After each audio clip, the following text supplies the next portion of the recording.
The connected universe continues to evolve with the smartphone in its center. More than ever, consumers' habits, telecom trends are in focus and poised to fuel this growth. With 5G on the horizon and many Internet of Things applications in development, the mobile world isn't just a hot topic, it's everyone's topic. Now in its 7th year, Deloitte's 2017 Global Mobile Consumer Survey explores consumer attitudes around mobile technology all over the world. Spanning 32 countries, over 51,000 respondents across 6 different age groups, the report offers insights into what is driving mobile use worldwide. Today, we'll discuss the highlights from this year's report and what new trends and changes in consumer mobile use mean for your business. Hi, I'm Heidi Rataj, and welcome to User Friendly Season 2. I'm here with Craig Wigginton, Dan Littman, and Orlando Satola from Deloitte. So Craig, Dan, and Orlando, I've read the report, and I'm astounded by the amount of information your team has compiled. In your opinion, what were the aha moments when you looked at the results of this year's survey? There were a lot of aha moments, and broadly I would call it kind of a mobile etiquette forming in our mobile ecosystem. Smartphones are woven into the very fabric of our daily lives. The most instrumental electronic device in our lifetime. If you walk out the door without your smartphone today, your day's going to be a wreck because of all the features, functionality, connectivity elements in it, et cetera, et cetera. But we check our phones, 47 times a day. So that's the average number of looks. I mean, the younger generation almost double at it at 80-something looks a day, or in the aggregate, that's over 12 billion looks daily in the U.S. alone in the aggregate. I wanted to follow up with that, Craig, that there was this mobile etiquette forming. I am very encouraged by that, being one with teenagers who are constantly texting, looking at their phone. I would like to know and feel like there's going to be some balance. Is there some balance in this usage?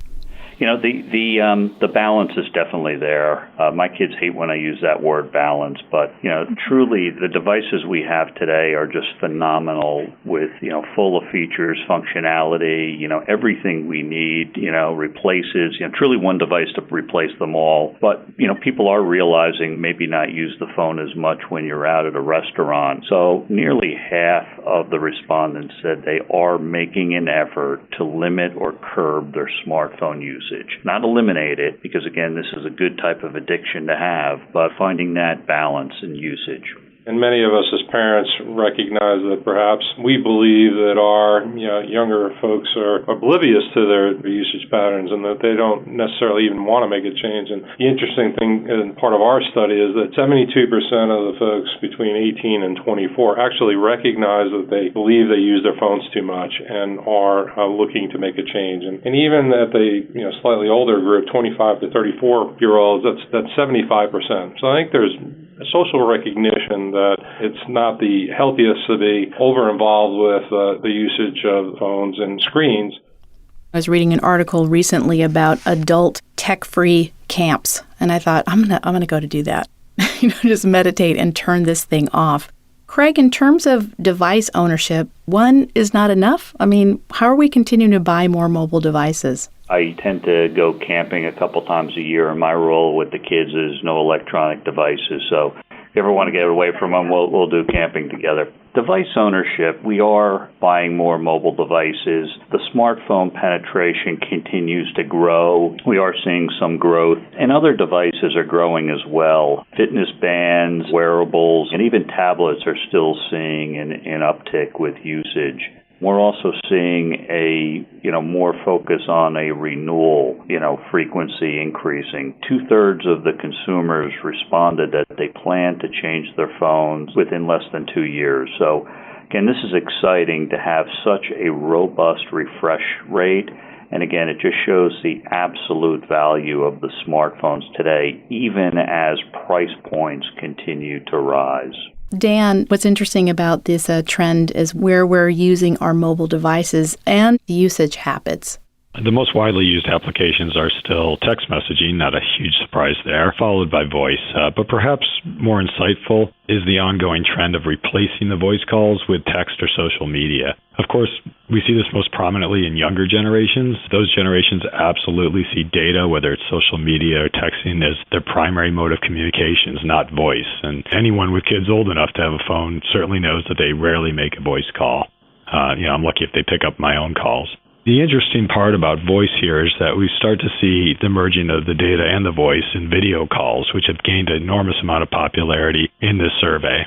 And it'll be interesting to see whether that does anything to bring back at least some form of voice in communications as time goes on.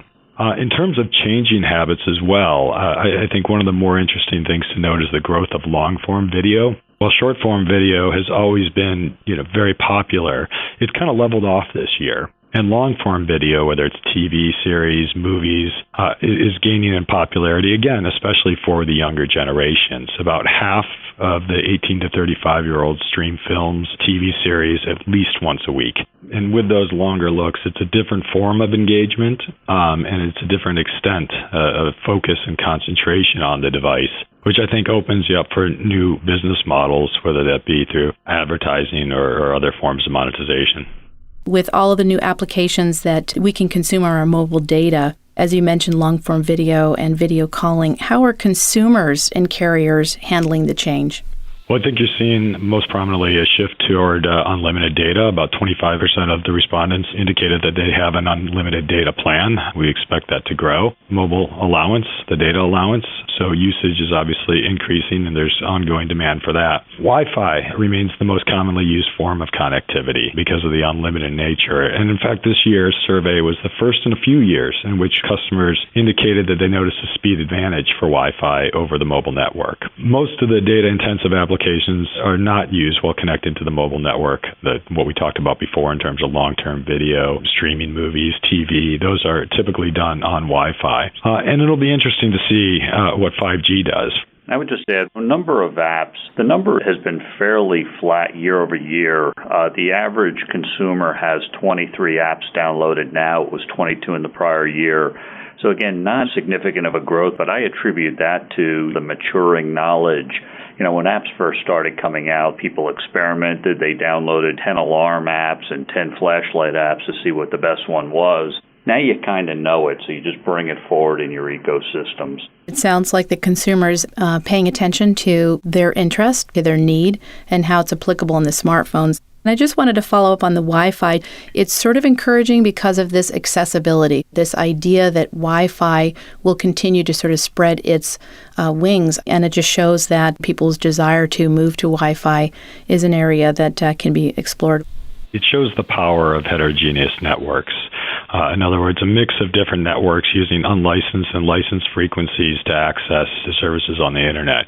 And it's powerful from two angles. One is the supply side angle to manage the capacity requirements as we see increasing traffic growth.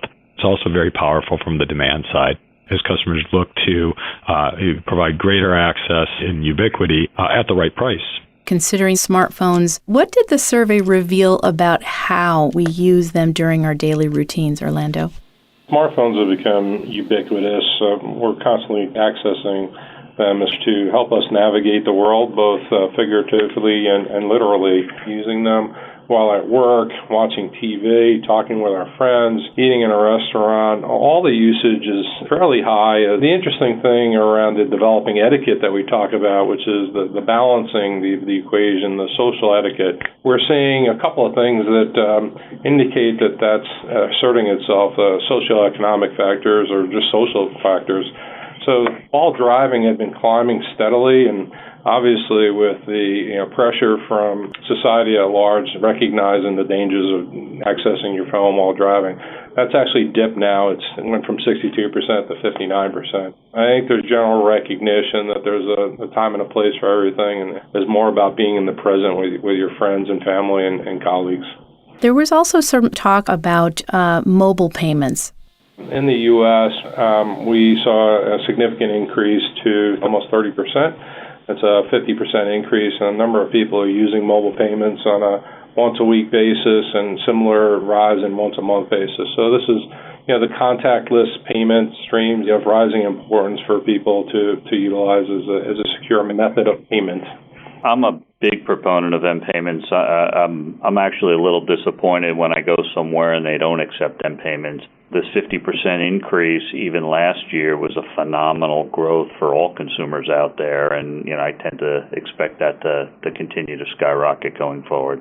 I want it all on my phone, so I'm looking forward to more and more merging of these kinds of things to make my life a little easier. Orlando, phones are knowing how we search and where we go. In the survey, did consumers express a concern about that? And if so, what was it?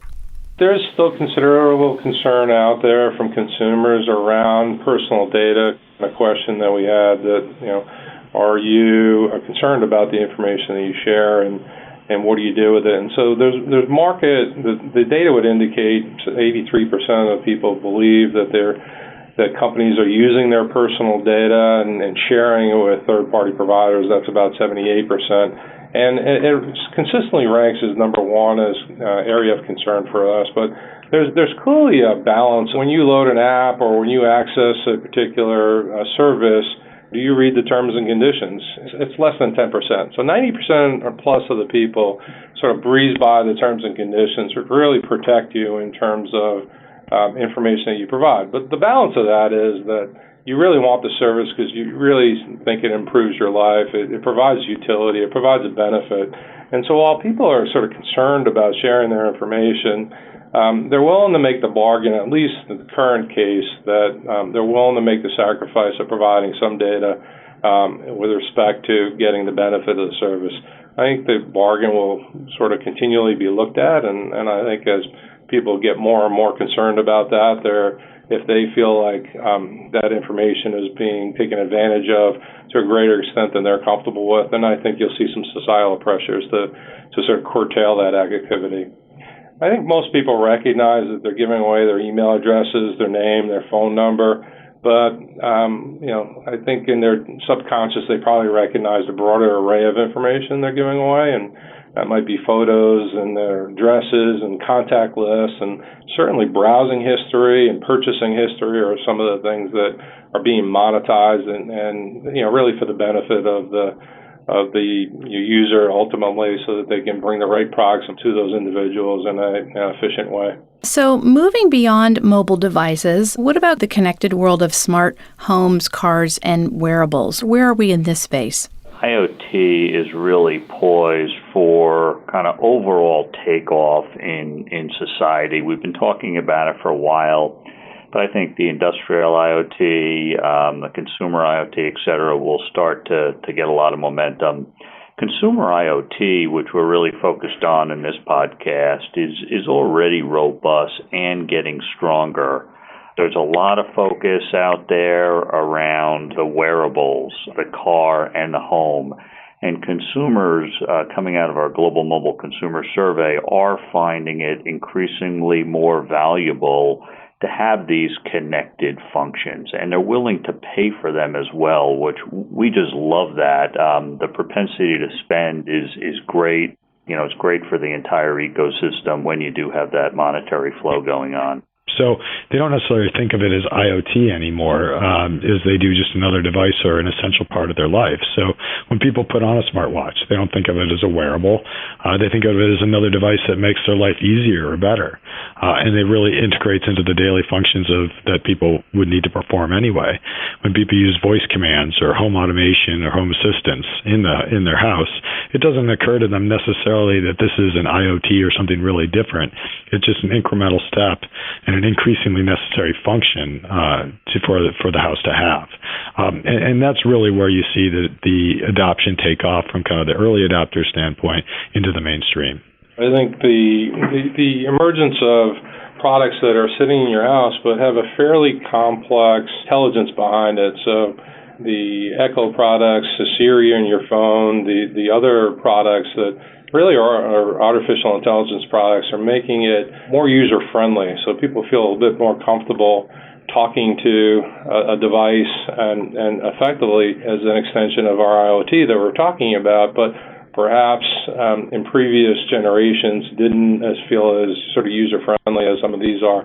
And I think those kinds of devices that are voice-activated are going to accelerate some of this growth in our IoT.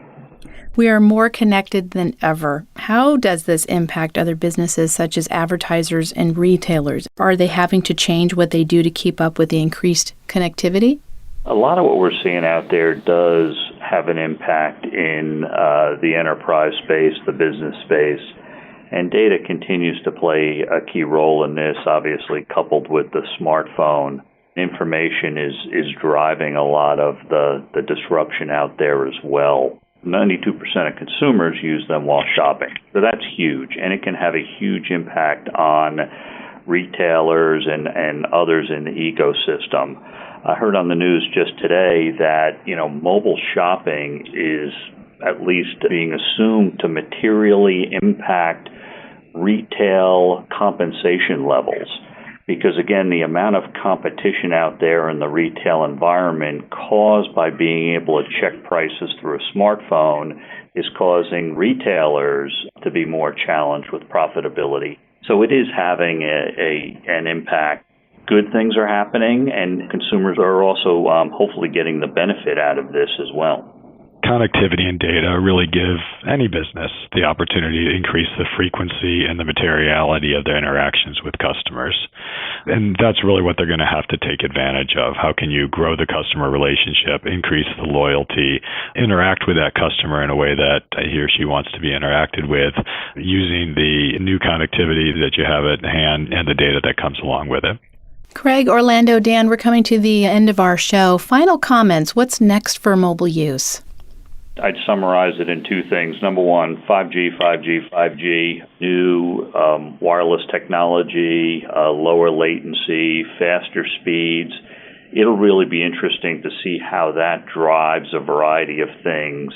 And then the second thing, I think we'll also see a little bit more education and training, all the connected things that are going to be coming in the near future, being able to manage these things potentially through your smartphone as a hub. There's a little bit of training on the horizon is really up our game here.